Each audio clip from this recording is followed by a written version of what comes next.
Sierra. Welcome to Eugene's Speech Therapy. Now, I've talked about cueing someone who has aphasia in the past. Now, this week I want to give a really good rundown and examples of how to cue someone to get their words out. Now, as you know, aphasia is a language disorder, and with many people, they understand what you're saying, they know what they want to say, but the words kind of get stuck and they aren't actually able to verbalize them. But sometimes they can when you give them a little prompt. So I'm going to go down. It's a hierarchy where you can start with the least amount of prompt to giving them the most amount of prompt. Now, this helps in therapy and in improving their language because you want them to do most of the work. That's how they're going to strengthen up their language centers and connections again. But it also depends on the person. If it's been a while, you've been working on this for a long time, and you know which cues help them, then when you're out in the community and they're trying to communicate, you can just do the little cues that help them the most so that they can speak for themselves and you don't have to speak for the person with aphasia. So I've got 7 ways to cue someone with aphasia. The first is called semantic. Basically, this is where you describe what it is that they're trying to say.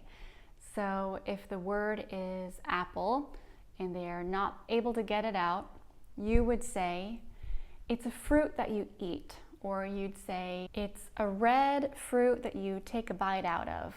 The next cue is called a graphemic cue, where you give them what the first letter is.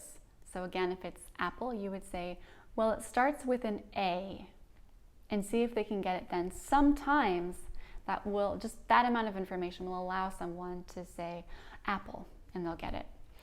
Now, some people may need a few more letters, or for you to spell the whole word, or maybe it's visual and they can see it written down and then say it. Next is phonemic, and phonemic is one that I see that helps the most with people. So phonemic basically means sound. So you give them the first sound.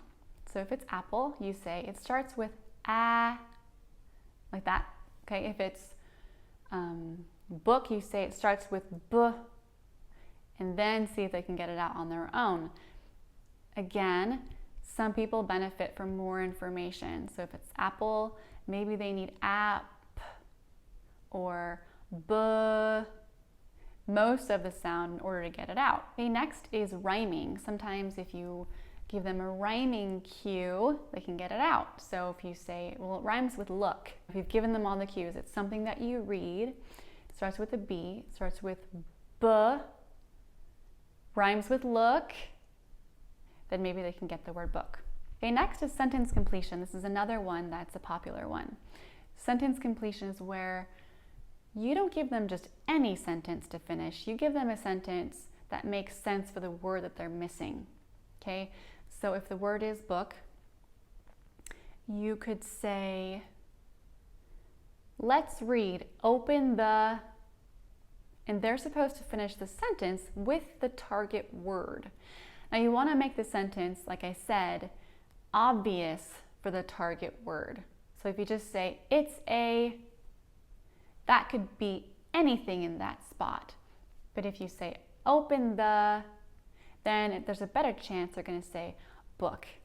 Okay, the next level cueing is giving them even more information. So if they haven't gotten it, you can give them the sentence to complete with the first sound.